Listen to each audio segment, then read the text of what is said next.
Salam alaikum, Zulflaoun, bonsoir. Il y a 65 ans, le peuple algérien descendait dans la rue, les mains nues, mais la dignité en étendard, pour rappeler au monde qu'aucune puissance ne peut étouffer la volonté d'un peuple déterminé. Le 11 décembre 1960 n'est pas seulement une date glorieuse de notre histoire, c'est la preuve indélébile que l'Algérie s'est construite sur la dignité, la résistance et le sacrifice. Mais 65 ans plus tard, le contraste est douloureux. Le pays traverse une période où les désillusions s'accumulent. Une économie figée, une jeunesse en impasse, des services publics vacillants, un horizon politique incertain. Et plus grave encore, un recul inquiétant des libertés individuelles et collectives qui fragilise le lien entre l'État et ses citoyens. Les voix critiques s'expriment difficilement, la société civile peine à respirer et l'espace public se rétrécit. Pour un peuple qui a conquis sa liberté dans le sang, voir cette liberté restreinte devient un constat amer. Dans ce contexte, l'évocation récurrente des complots et des manœuvres hostiles ne convainc plus. Oui, l'Algérie a toujours été l'objet des convoitises. Aucun État souverain doté de ressources et d'une position stratégique enviable n'y échappe. Mais répéter sans cesse ce refrain finit par le vider de sa substance. À trop bondir, les ennemis extérieurs ont fini par détourner l'attention de troubles bien plus réels. La gouvernance, les libertés, l'emploi, la justice sociale. Un complot permanent finit par ne plus en être un. Une mise en garde répétée perd sa force comme une alarme qui sonne trop souvent pour encore alerter. Et c'est là que le discours officiel se délégitimise. Il pointe un danger flou, tandis que les Algériens, eux, voient clairement les difficultés qui rythment leur quotidien. Or, l'histoire le rappelle avec force, une nation ne se stabilise pas en surveillant uniquement ses frontières, mais en consolidant la confiance à l'intérieur. Le 11 décembre 1960 fut un moment de sursaut populaire, un acte d'union et de lucidité collective. Aujourd'hui, ce dont l'Algérie a besoin, ce n'est pas d'une narration inquiétante de menaces diffuses, mais d'un projet national clair, inclusif, respectueux des libertés et digne des sacrifices d'hier. Si le peuple algérien a pu briser les chaînes du colonialisme, il peut briser ses propres blocages. Mais cela exige autre chose qu'un discours de peuple. Cela exige un discours de vérité. Et la vérité commence toujours par reconnaître que la liberté est l'oxygène d'une nation. Et que lorsque cet oxygène se raréfie, le danger n'est pas extérieur, mais intérieur. Gloire et éternité à nos valeureux shuhada, Rabbi yarham shuhada. Nous débattrons juste après cette petite intro.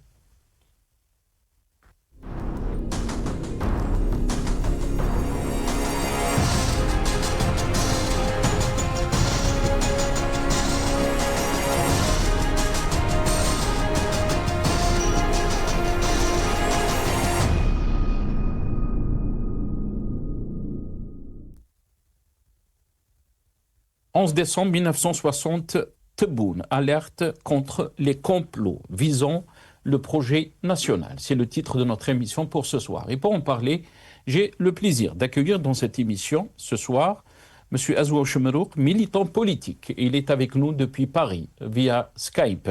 Azoua Chmerouk, bonsoir. Merci beaucoup d'avoir accepté l'invitation. Azoulfleh, Azoua. Bonsoir Nassar, bonsoir aux téléspectateurs, bonsoir à toute l'équipe technique maghrébien, bonsoir à vos invités et merci pour l'invitation Nassar, c'est très gentil. Merci beaucoup Azoua, merci d'avoir accepté l'invitation. On a aussi le plaisir d'avoir avec nous ce soir Mohamed Damzian Rahmoun, représentant de Riposte International. Il est avec nous depuis Londres via Skype aussi. Mohamed Damzian Rahmoun, bonsoir. Merci beaucoup d'avoir accepté l'invitation. Azoul Filaka Mohamed. Zoul Nassar, merci pour l'invitation. Je salue Azouaou et je salue tous les téléspectateurs qui nous suivent et la régie aussi. Merci beaucoup Mohamed, merci.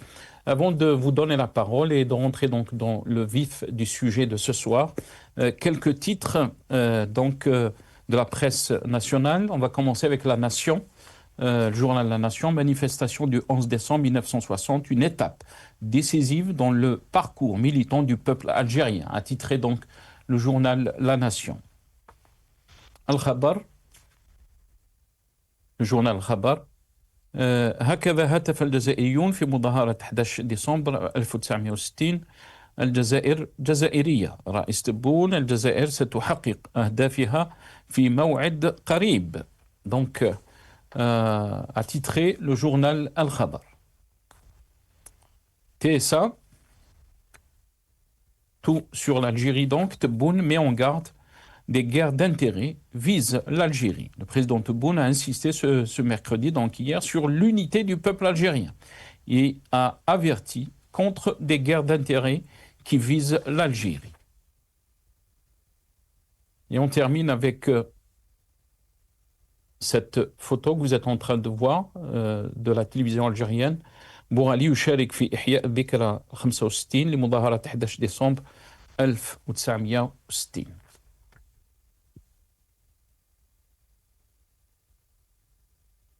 Voilà. D'abord, on va vous faire passer aussi le message du chef de l'État, Majid Tebboune, dans cette petite vidéo. في مشهد يستعيد بعمق ذاكرة شعب لا ينسى ويجدد العهد مع جذوره الثورية، وجه رئيس الجمهورية رسالة قوية في الذكرى 65 لمظاهرات 11 من ديسمبر 1960. تلك المظاهرات التي لم تكن مجرد حدث عابر بل لحظة فاصلة أعادت رسم ملامح المعركة ضد الاستعمار، معتبرا أن الذاكرة الثورية ليست مجرد إرث تاريخي بل مرجعية وطنية يتكئ عليها الجزائريون اليوم في مواجهة التحديات الإقليمية والدولية وحملات التضليل التي تستهدف الدولة ومؤسساتها. وفي رسالته أبرز السيد الرئيس أن الشعب الجزائري الذي توحد عبر التاريخ وصمد في أصعب المراحل هو نفسه الذي يقود اليوم مسيرة بناء الدولة الحديثة بوعي يقظ يحافظ على مشروعه الوطني ويوجه البوصلة نحو مستقبل آمن قوي وراع لطموحات الشباب، مؤكدا أن الجزائر تسير بثبات نحو مكانة دولية وازنة وأنها ستصل حتما إلى مبتغاها. في مشهد يستعيد بعمق ذاكرة شعب لا ينسى ويجدد العهد مع جذوره الثورية، وجه رئيس الجمهورية. Voilà, donc le message du chef de l'État, Majid Tebboune, dans ce passage. Je vais commencer avec vous, Azou Chemrouk. Quelle est votre réaction? Donc, bien sûr, on va faire une petite analyse historique, bien sûr, pour essayer de comprendre cette date qui est importante dans l'histoire de notre pays. Quel est votre message? D'abord, votre analyse par rapport à ces sacrifices des aïeux, donc des chouhada, Rabbi yarhamhum, pour en arriver donc à la libération de l'Algérie et l'indépendance de l'Algérie. Tout d'abord, je tiens à saluer notre ami Mohamed Amsienne. C'est un plaisir de partager cette émission avec lui. Et puis, pour répondre à votre question, Nassar, c'est que le 11 décembre 1960, c'était une étape charnière dans l'histoire récente de l'Algérie, notamment dans l'histoire révolutionnaire de l'Algérie, dans le sens où une partie du peuple, du moins, s'est accaparé la révolution. Parce qu'à un moment, si vous voulez, depuis, à l'époque, ça faisait 6 ans que la guerre durait. Donc, on va dire que était beaucoup plus organisationnel et beaucoup plus, si vous voulez, cerné entre des militants, des moudjahidines. Mais le 11 décembre, il y avait tout un peuple. Certes, il y en a certains historiens qui disaient que c'était des manifestations spontanées. Certes, c'était de la spontanéité populaire, mais quand même qui s'inscrivait dans une lutte qui avait précédé justement ces manifestations. Donc, il y avait de la spontanéité dans l'événement lui-même, Mais il y avait quand même de la préparation qui avait précédé ça depuis des années, notamment le 1er novembre ou le congrès de la Soumam. Donc c'est vrai que, si vous voulez, le 1er novembre euh, avait rendu la libération ou l'indépendance de l'Algérie, l'avait rendu concevable, ça veut dire que l'avait rendu imaginable, l'avait rendu rêvable, entre guillemets. Et le 11 décembre, est venu pour rendre cette indépendance possible, pour que donner les moyens, si vous voulez, politiques, parce que c'était quand même une victoire politique à l'époque, malgré que, c'est-à-dire l'ALN souffrait à l'époque, hein, parce que certains historiens disaient que l'ALN était tellement affaiblie avec tous les plans qu'avait fait la France coloniale à l'époque, le plan Châle, c'est-à-dire tous les plans qui privaient l'armée de l'intérieur des armes et des munitions, c'est-à-dire de la Tunisie à travers la Tunisie à travers le Maroc. Donc l'ALN était tellement affaiblie que militairement, on disait que la France allait gagner la bataille. Sauf que le 11 décembre vient une victoire politique, c'est-à-dire que le peuple, ou du moins une partie du peuple, s'est emparé de cette lutte contre le colonialisme, en concrétisant ainsi la fameuse et la plus célèbre expression de l'Arbi Menehidien qui disait « Jetez la révolution dans la rue et le peuple la prendra entre ses mains ». Donc, et puis on a vu quelques temps après, je pense 2-3 semaines après, on a vu la décision de la résolution de l'ONU qui donnait justement droit à l'Algérie à son autodétermination. C'était vraiment quelque chose de très important dans le sens politique notamment, et puis ça a permis au FLN à l'époque, au GPRA représenté par le GPRA pardon à l'époque, ça lui a donné une certaine force de négociation quand il a négocié avec la France, en se disant que il a le peuple derrière lui, parce qu'on a toujours essayé de faire que le FLN était séparé. D'ailleurs, on les considérait comme des terroristes à l'époque. Donc, étaient séparés de la population. Il n'y avait pas de soutien populaire. Il y avait toute la propagande coloniale, un peu celle que fait aujourd'hui le pouvoir pour se maintenir. Donc, la propagande est la même. Donc, pour dire que le FLN était séparé de sa population. Et puis, le 11 décembre arrive pour dire que, d'ailleurs, le slogan l'Algérie algérienne, on l'a entendu, enfin, les historiens disent qu'ils avaient entendu pour la première fois l'Algérie algérienne, c'est-à-dire scandée par le peuple, par la population. Et puis, on a vu le drapeau algérien être brandi par les Algériens. Donc, tout ça a fait en sorte à ce que le FLN et la révolution gagnent politiquement, et puis la population s'empare de la révolution, bien évidemment. Très très bien. Restez avec nous, Azou Chemrouk. Mohamed Damzian Rahmoun, votre réaction par rapport donc à cette date historique, mais aussi cette date a mis en exergue donc le rôle du peuple dans la révolution algérienne. Avant de vous donner la parole, Mohamed Damzian Rahmoun, on va écouter dans ce passage Charles de Gaulle, donc, qui avait déclaré au peuple algérien « Je vous ai compris ». On l'écoute dans ce passage. Je vous ai compris. Je sais ce qui s'est passé ici.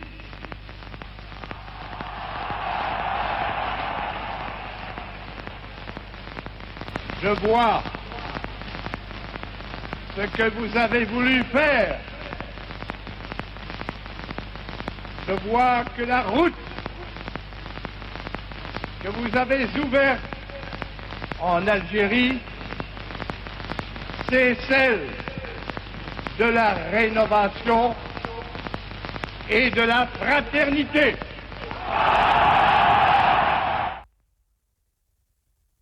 Voilà. Donc, Mohamed Zian Rahmoun, je reviens à vous. Je vous laisse la parole. Est-ce que vous pouvez répéter votre question parce que je ne vous ai pas entendu? Ah, d'accord. La question était donc, quel est votre regard historique par rapport à cette date? Bien sûr, on ne peut pas nier le rôle du peuple dans cette date historique que Azouaj Choumelouk a qualifiée de date charnière dans l'histoire de notre pays. Elle est une date charnière parce que n'oublions pas qu'elle survient après la bataille d'Alger, qui était complètement, pratiquement, c'était la fin de toutes les cellules de la bataille d'Alger. Tout le dernier carré a été décimé. On se souvient tous de la bataille d'Alger, comment que l'équipe d'Ali Lapointe, si j'ose dire, mais bon, c'est pas le commissaire politique, mais qui dit bataille d'Alger dit Ali Lapointe, et bien sûr l'emprisonnement aussi de Youssef Saadi et le reste.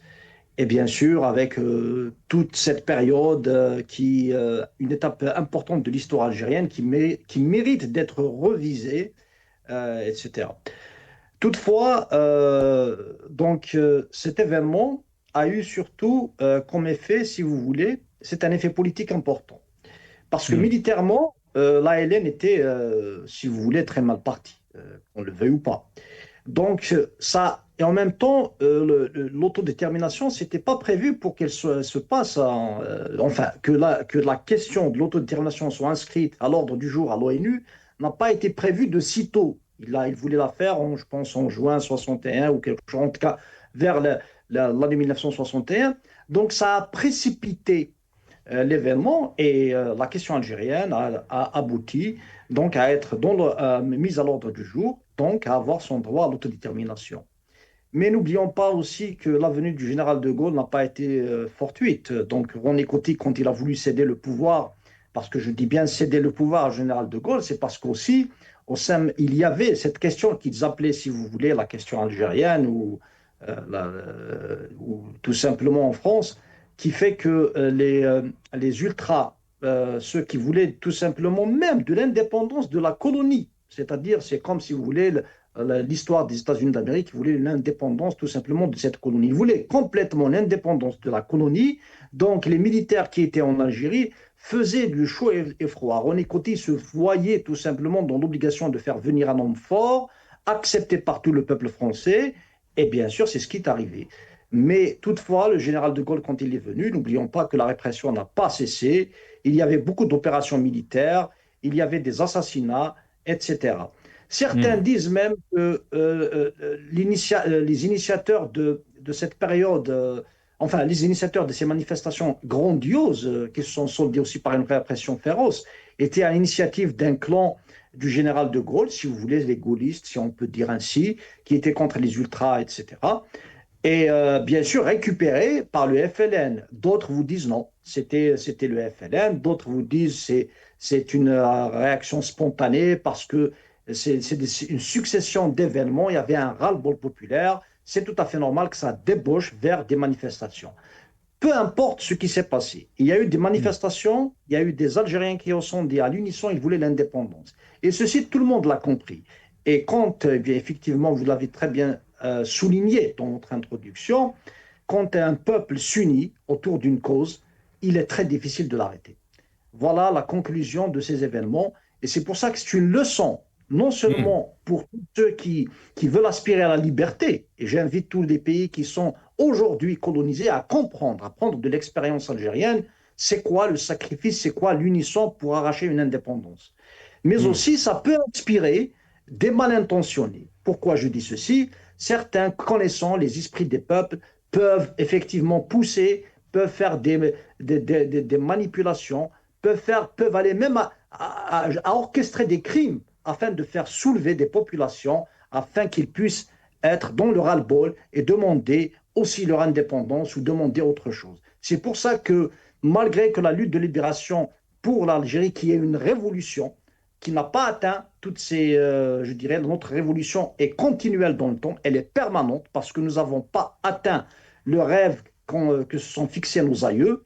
Et à la lumière des défis modernes, nous pouvons aussi comprendre ce que nous voulons en tant que génération d'après-indépendance. Toutefois, elle inspire et les justes, elle inspire et les manipulateurs. Et c'est pour ça qu'il faut préserver le legs des martyrs. Très bien.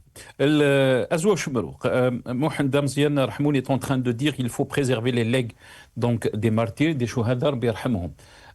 Quand on parle, personne ne peut nier, bien sûr, la résistance et les sacrifices consentis par le peuple algérien pour son indépendance. Mais quand on fait le parallèle par rapport à ce que nous vivons, donc 65 ans après, Azoua Choumerouk, beaucoup d'Algériens restent perplexes de la situation de notre pays, à tous les niveaux. Mais bien sûr dans le message du chef de l'État, Majid Tebboune, qui a rappelé donc la situation géopolitique que traverse le monde, mais aussi les défis sécuritaires. Dans son message, Tebboune a mis en garde, si on peut dire, des guerres d'intérêt qui visent notre pays, qui visent donc l'Algérie. D'abord, on va écouter aussi, parce que ce discours, on l'a entendu presque depuis 2019. Et à force de l'écouter, beaucoup de questions aussi s'imposent. On va écouter dans ce passage aussi le chef d'état-major, Saïd Chingriha, qui a parlé aussi de menaces. إن توطين موجبات الأمن والاستقرار على أرض بلادنا وتنميتها وتقدمها واحتلال مكاناتها المستحقة بين الأمم هي رهانة كبرى يجد حيالها كل مخلص لهذه الأرض الطاهرة أنه مطالب ببذل كل ما لديه من قوة وجهد من أجل كسبها. هذه الغاية التي نحرص في الجيش الوطني الشعبي تحت قيادة السيد رئيس الجمهورية القائد الأعلى للقوات المسلحة وزير الدفاع الوطني على العمل رفقة جميع المخلصين من أبناء وطننا على تحقيقها وفاء منا لرسالة الشهداء الأبرار وإفشالا لنوايا وأهداف أعداء الشعب الجزائري. Voilà, donc le chef d'état-major, mais aussi, comme je l'ai déjà dit dans le message du chef de l'État, il a donc un message à l'occasion du 65e anniversaire des manifestations du 11 décembre 1960. Le peuple algérien reste vigilant face aux tentatives de compromettre son projet national, donc a déclaré le chef de l'État. Comment peut-on lire ce message, d'après vous, Azoua Choumerouk, quand on parle souvent de menaces qui guettent notre pays? On parle donc des guerres d'intérêt qui visent l'Algérie. Comment peut-on analyser ce genre de discours? Et bien sûr, qui coïncide avec une date historique et qui rappelle aux Algériens le rôle donc, du peuple algérien, mais aussi les sacrifices du peuple algérien. Vous savez, c'est que le pouvoir n'a jamais raté une occasion, notamment des occasions sacrées comme ça, des dates sacrées à la nation algérienne, pour réitérer un peu ce discours. Il l'a toujours fait, hein, il a toujours fait pour un peu se légitimer, se donner une certaine légitimité. Et puis après, on est pile dans ce qu'on appelle la rente mémorielle, c'est-à-dire qu'à chaque fois, il va falloir réitérer c'est-à-dire ce genre de discours pour un peu occulter ses échecs dans tous les autres domaines, politiques, économiques, sociaux, et voilà, tous les autres domaines. Donc il faut que ce pouvoir désoriente un peu l'opinion vers autre chose que les véritables problèmes qui guettent l'Algérie. Ce n'est pas étonnant de ce pouvoir, donc qui se cherche une légitimité, qui se cherche, si vous voulez, des alibis, qui se cherche des justifications pour justifier un peu ses échecs. Et puis il a parlé, j'ai entendu Monsieur Tebboune parlait de guerre d'intérêt, mais j'aimerais bien savoir de quel intérêt il parlait. C'est-à-dire que ça laisse à nous poser des questions sur les intérêts. Est-ce qu'il parle des partis qui sont internes au pouvoir, donc les intérêts, c'est-à-dire certains partis veulent déstabiliser le pouvoir de l'intérieur parce qu'ils ont des intérêts justement à faire tomber Tebboune et Chinguiréha, ou ils parlent des intérêts des puissances étrangères. Mais malheureusement, les deux messages ou les deux intentions nous laissent à comprendre que l'Algérie est tellement fragile, malheureusement, est tellement fragile que les intérêts, c'est-à-dire des intérêts même des puissances étrangères, la guerre d'intérêts même des puissances étrangères, puissent mettre l'Algérie en danger de la sorte, et puis que l'Algérie soit un terrain de guerre pour ces intérêts-là. C'est-à-dire qu'à autant de Tebboune, on serait enclin à dire que l'Algérie, c'est comme la Syrie. L'Algérie est devenue comme un pays tellement faible que toutes les puissances étrangères peuvent jouer, c'est-à-dire mener leur guerre par ce qu'on appelle des guerres par proxy. On dirait que c'est la Libye, on dirait. Donc, en réalité, c'est que, en disant ça, c'est que c'est un message de faible. C'est un message d'affaiblissement de la nation pour dire qu'il y a l'Algérie est un terrain de guerre d'intérêt. Et puis, c'est pas étonnant de la part de ce pouvoir. Il faut qu'on se rappelle une chose, c'est que tous les pays du monde, ils sont menacés. Y compris les plus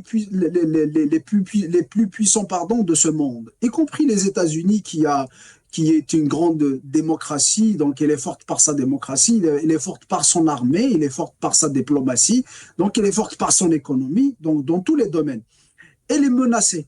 Elle a des menaces, que ce soit intérieures, que ce soit extérieures. Et en plus, je pense que les États-Unis c'est le pays le plus visé aujourd'hui, parce qu'il est menacé par la Chine, qui est un concurrent direct économiquement et militairement. Il est menacé par la Russie, mais la France également l'est aussi, il est menacé. Mais c'est que ces pouvoirs-là, comme c'est des démocraties, ils ne viennent pas faire le chantage à leur propre population, pour dire que soit c'est nous, soit c'est le déluge ou la menace extérieure.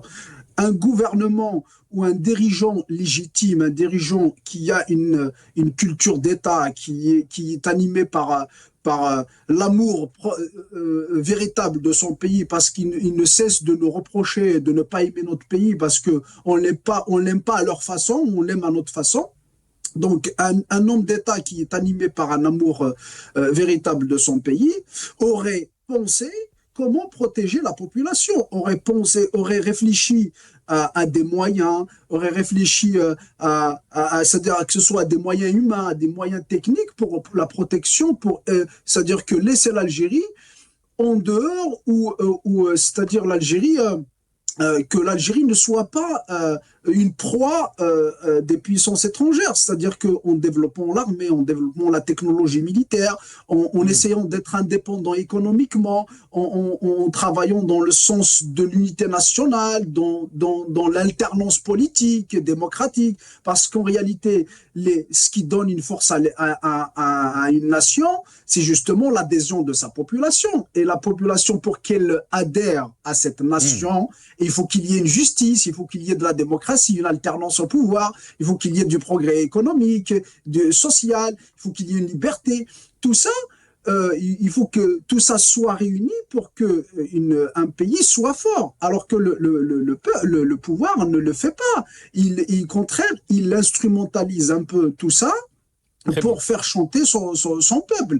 Et donc, s'ils étaient vraiment des dirigeants dignes de ce pays, ils auraient fait à ce que l'Algérie soit épargnée par ces menaces. Mais malheureusement, ce n'est pas le cas. Bien au contraire, aujourd'hui, l'Algérie est une proie à toutes ces puissances, et on voit un peu ce que fait Tebboune. Pour rester au pouvoir, il est capable littéralement de vendre les richesses du pays. On a vu un peu la loi sur la loi minière. Des mines. C'est exactement du bradage pardon, des ressources naturelles de l'Algérie, mais tout ça parce qu'il veut rester au pouvoir. Très bien, restez avec nous, Azwa Chemrouk. Mohamed Damzian Rahmoun. Azwa qualifie donc le message de Tebboune comme étant un message d'affaiblissement de la nation. Quelle est votre lecture par rapport à ce message qu'on a écouté? Donc, on est aussi face à des défis qui sont réels, des défis bien sûr sécuritaires, mais à force d'évoquer donc ces récurrentes de complots et de manœuvres hostiles à notre pays, ça ne rassure plus la population, Mohamed Damzian Rahmoun. Yani, un complot permanent finit à ne plus en être un, Mohamed Damzian Rahmoun. Oui, ça peut produire un effet psychologique inverse, en effet. Toutefois, les menaces, elles existent. On ne peut pas se voiler la face. Plusieurs fois, j'ai cité pratiquement beaucoup de menaces qui guettent notre pays du fait de sa composition sociologique, du fait du problème sécuritaire à nos frontières qui, à ce jour, n'est pas encore réglé, du fait aussi que nous avons toujours la Libye est un problème qui, pour l'instant, n'est pas encore réglé, qui peut à n'importe quel moment aller dans un sens qui n'est pas de l'intérêt de l'Algérie. Et n'oublions pas, bien évidemment, cette inimité avec le Maroc. Et bien sûr, les relations franco-algériennes ne se sont pas encore stabilisées. Mais ce discours, Mohamed Damzian Rahmoun, cette évocation récurrente de complot, ce discours, est-ce que vous pensez qu'il rassure les Algériens? J'ai dit que ça peut produire l'effet inverse. L'effet inverse, ça ne rassure pas, c'est l'effet inverse. Mais j'essaie de faire une analyse un tout petit peu pour aboutir déjà à répondre à votre question. Donc, les dangers, ils existent, on ne peut pas se les cacher. Et comme j'ai dit que même si un mouvement social éclate non maîtrisable, ça peut aller pas dans le sens du progrès, de ce que aspirent des Algériens comme moi, comme Azwa ou comme toi, ou beaucoup d'Algériens qui aspirent à ce que l'Algérie aille dans le sens du progrès. Ça peut devenir une autre Algérie complètement méconnaissable. Mais toutefois, il y a aussi un autre élément qui, puisqu'on est à célébrer une date historique, n'oublions pas qu'en 1965, lors des élections, si vous voulez, il y avait presque 1 million de voix qui ont voté Texier-Vigoncourt. C'est pour vous dire que déjà, juste après l'indépendance, il y a beaucoup de Français qui rêvaient de l'Algérie française. Et certains enfants de l'OAS sont déjà dans la scène politique française, tels que, si vous voulez, Philippe Tabarot et sa sœur, par exemple. Je peux citer aussi Louis Alliot. Je peux aussi citer des financeurs de l'extrême droite, tels que Pierre-Édouard Sterrin. Donc, j'ai suivi certaines interventions grâce aux médias alternatifs. Etc. Donc, il y a, certes, et bien sûr, si vous avez remarqué, l'extrême droite française qui a pratiquement, depuis le ramadan de l'année dernière, que je signale ce phénomène global, avant même l'accès de Donald Trump au pouvoir, au jour d'aujourd'hui, nous assistons à des extrêmes droites un peu partout, et du côté français, il y a une cristallisation vis-à-vis de l'Algérie. Ça fait tout simplement faire passer leur message. Mais il y a un grand mais. Malgré que cette réalité existe, il y a un grand mais, c'est qu'il y a eu des erreurs stratégiques commises par l'équipe actuelle. Leur peur, certainement, il existe, mais ils oublient que c'est à cause d'eux. Parce que la diabolisation du régime algérien, si c'est pour certains, c'est pas le régime algérien, c'est l'Algérie, mais c'est à cause des erreurs qu'ils ont commises. Et j'en passe des erreurs, nous les avons déjà discutées dans plusieurs émissions, y compris dans la relation envenimée avec la France. Et on assiste maintenant à un autre problème, c'est celui, malheureusement, de Christophe Glaise. Donc, le régime est en train de donner de la matière à la diabolisation. Il appelle les Algériens à faire attention, alors qu'il est de son devoir, s'ils sont réellement des leaders d'un pays, d'avoir des décisions stratégiques, c'est-à-dire qui ne touchent pas l'avenir d'un pays ou qui garantissent, si vous voulez, et qui posent les jalons d'un avenir radieux. Toutefois, il y a eu trop d'erreurs. Et ces erreurs, au lieu de revenir en arrière, d'essayer de corriger, d'avoir, comme je l'ai dit la dernière fois, les 5 piliers de la souveraineté, la première, c'est la confiance de son peuple avant tout. Son armée, notre armée dépendant d'un armement étranger. Et si l'armement russe est fort concernant les missiles balistiques, il n'est pas fort dans plusieurs autres volets. Il peut être caduque d'ici quelques années, vu cette catalysation de l'État profond américain, donc militaro-industriel. Et bien sûr, nous avons un autre élément de souveraineté, c'est est-ce qu'on suit l'évolution technologique? Non.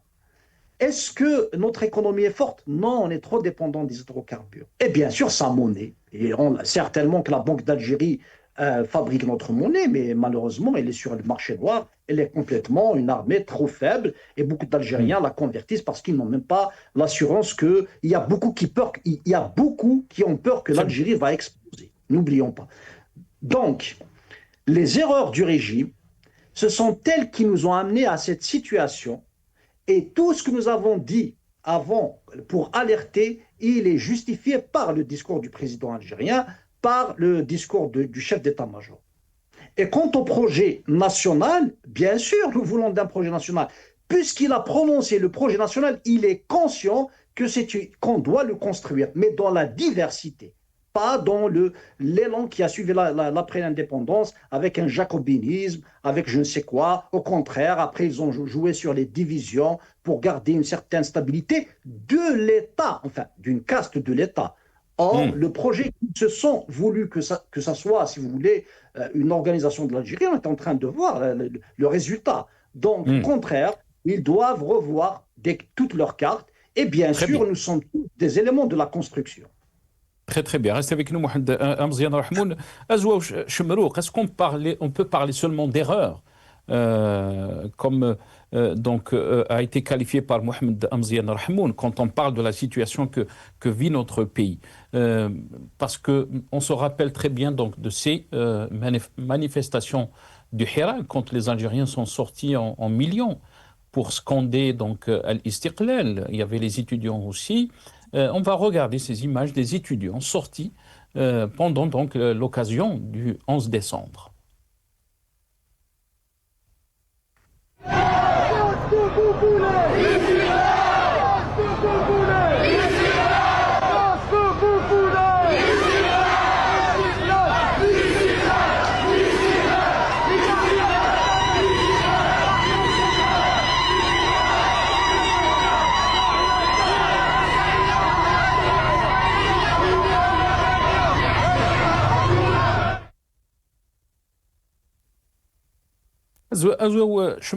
Vous avez parlé de l'adhésion, de l'importance de l'adhésion du peuple si on veut construire un projet national.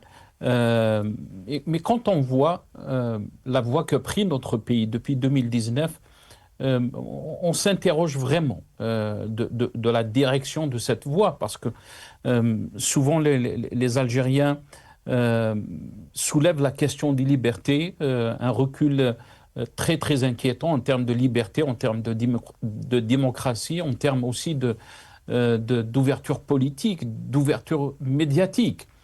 Et on ne peut pas construire un pays avec la situation où on ne peut pas même sécuriser un pays quand on a un constat pareil, comme nous le vivons donc en Algérie. Votre réaction par rapport à cette situation? Vous savez, Nassar, c'est que la situation, elle a tellement dégradé, certes que l'Algérie n'a jamais été une démocratie. Hein. C'est un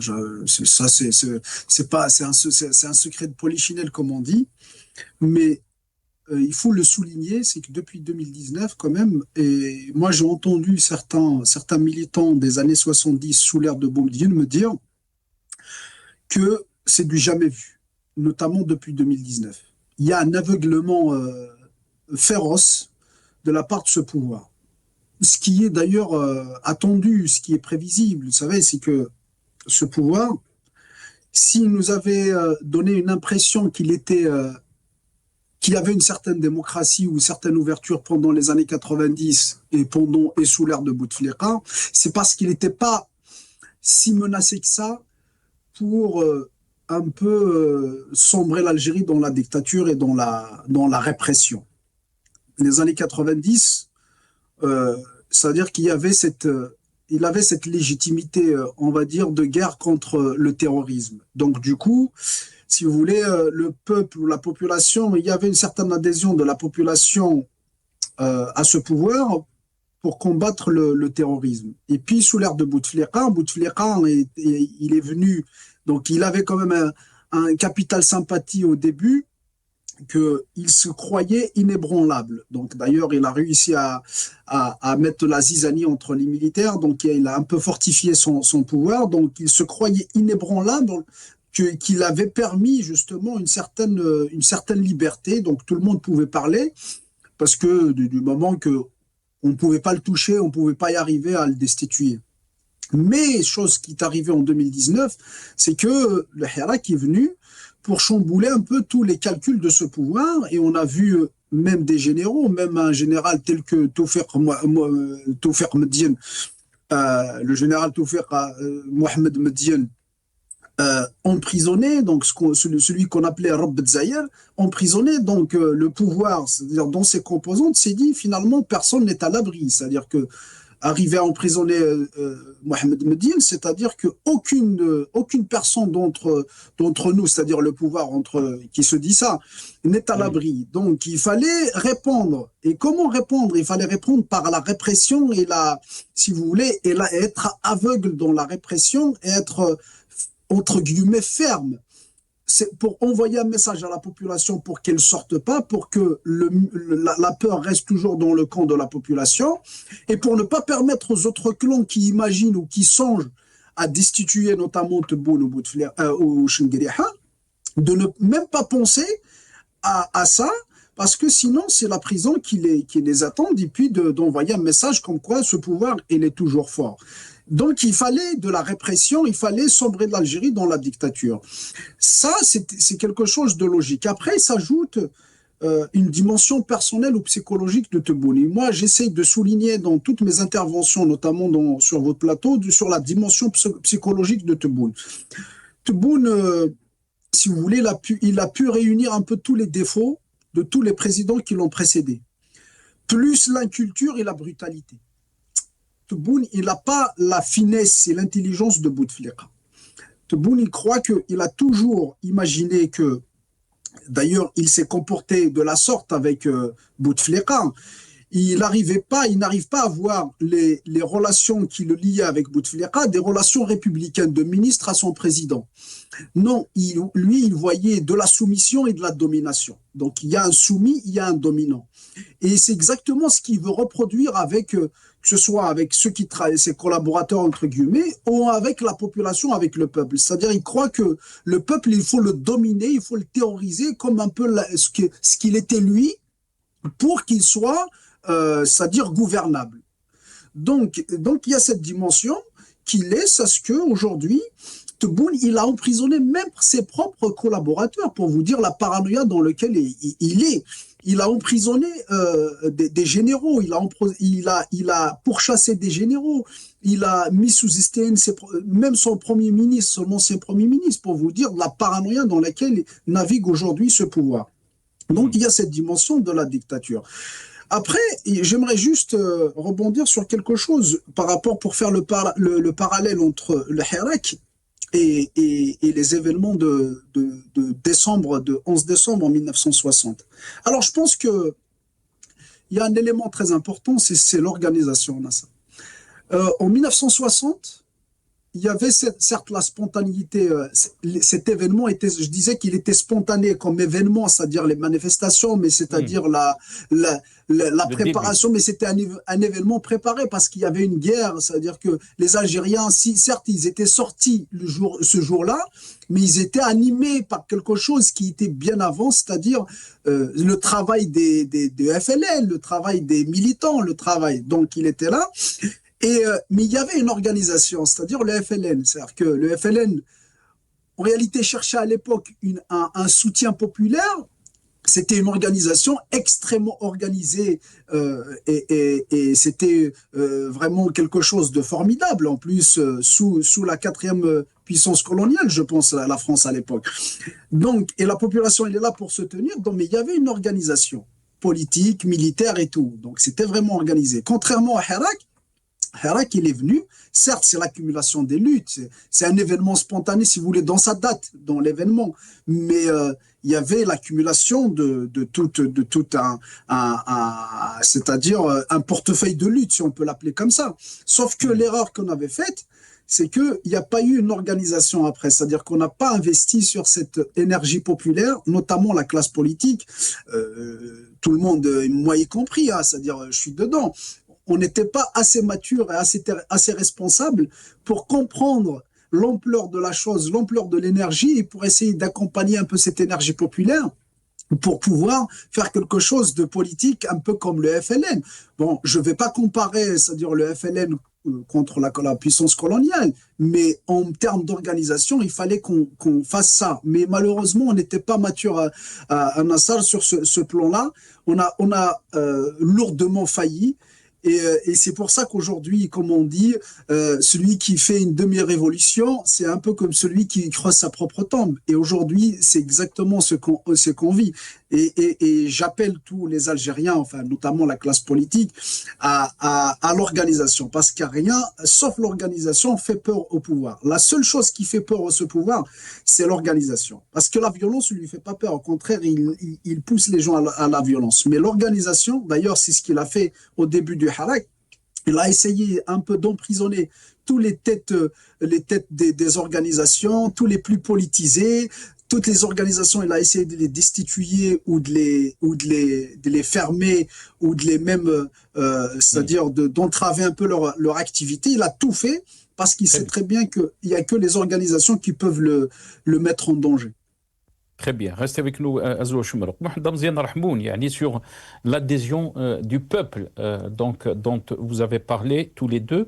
Dans le message du chef de l'État, Majid Tebboune, il a affirmé qu'il s'agit d'un héritage dont le peuple algérien est fier, tire dans les conditions internationales actuelles sa capacité à détecter les ficelles des guerres d'intérêt intelligemment dirigées et un héritage duquel émane une conscience nationale qui perçoit les subtilités de la propagande mercenaire sous toutes ses formes et les intentions de ceux qui s'y rattachent, cherchant à nuire donc à l'État et à ses intérêts. Quand on exclut le peuple ou la volonté du peuple donc à aller dans un sens avec ces discours, on se dit, est-ce qu'on est dans une situation de dichotomie où il y a de côté donc un discours des responsables algériens et un peuple qui est totalement donc déconnecté de ces discours. Est-ce que vous pensez que le danger existe dans cette situation pareil, Mohamed Mziane Rahmoun? Toute dichotomie n'est pas forcément négative. Le principe du yin et du yang. Toutefois, dans le cas de l'exemple effectivement que vous avez cité, et oui, bien sûr, s'il n'y a pas de connexion entre les dirigeants et le peuple, ça c'est un véritable danger. Mais dans votre question, vous avez soulevé quelque chose d'important en essayant de résumer le discours du président algérien, Abdelmejid Tebboune, en disant qu'effectivement, il y a des, si vous voulez, des forces ou des officines, peu importe, qui comprennent les peuples, ils savent à un moment donné comment les orienter, si vous voulez. Ça s'opère, mais la connaissance des peuples est quelque chose de très simple au jour d'aujourd'hui, parce qu'il y a les réseaux sociaux, il y a beaucoup d'algorithmes, ils ont même pas besoin d'espionner, qu'on soit bien d'accord. Nous sommes dans une ère où il est très facile de savoir ce qui se passe dans plusieurs pays du monde. Et c'est pour ça que certains pays sont contre complètement les réseaux sociaux. Or, la question qu'il faut se poser, comment éviter à ce que l'Algérie ne sombre dans des mains de monstres? C'est ça aussi qu'il faut se poser la question. Parce que cette équipe est en train de comment éviter donc cette situation, Mohamed Mziane Rahmoun? Parce qu'il ne nous reste pas beaucoup de temps. Parce que justement, c'est comme si c'est des personnes qui sont en train de jouer au loto. Comment éviter ce genre de situation? La première des choses, nous l'avons dit plusieurs fois, il faut libérer les détenus, il faut donner des garanties d'apaisement. Il faut essayer de relancer l'ouverture démocratique. Il a été toujours biaisé. Et ceci est un véritable danger. Jusqu'à ce jour, la radicalité n'a jamais été un objectif d'éradication idéologique. Au jour d'aujourd'hui, il y a beaucoup d'Algériens qui sont formés à être radicaux dans leur pensée. N'oublions pas que le régime algérien, n'oublions pas un simple petit exemple, l'opération Zéro Kabyle. C'est un exemple qu'il y a des éléments, des radicaux dans notre société. Et bien évidemment, il y a des jeunes qui, malheureusement, peuvent être séduits par non seulement des fascistes, mais par d'autres courants rétrogrades. Et est-ce que le régime, depuis combien d'années, a misé sur la protection de l'enfance, la protection des jeunes ou des jeunes adultes, pour tout simplement, quand ils s'aperçoivent qu'il y a de la radicalité, pour les orienter à ce qui doit être pris en charge, etc., à renouer avec l'espoir, à renouer avec la vie, à renouer avec l'optimisme. Il y a dans notre société des bombes qui ont été malheureusement à cause du régime lui-même. Et c'est pour ça plusieurs fois que que je dis qu'il y a une nature du régime qui ne s'accorde plus avec les défis et les réalités que doivent vivre les Algériens et les Algériennes. On doit aller vers une nouvelle Algérie, mais une nouvelle Algérie, pas comme on est en train de voir, c'est-à-dire une autocratie avec des relents d'extrême droite, de fermeture, de peur. Merci. La peur peut engendrer un effet inverse non escompté par le régime. Merci beaucoup, Mohamed Ziad Al-Hamoud. Je m'excuse, je vous ai pressé. On est arrivé à la fin de cette émission. Je remercie mes invités. Azoua Choumerouk, militant politique. Vous étiez avec nous depuis Paris. Merci, Mohamed Ziad Al-Hamoud, représentant de Riposte Internationale et une ONG qui défend donc les libertés et les droits de l'homme. Vous étiez avec nous depuis Londres. Merci à vous, chers téléspectateurs. Au revoir.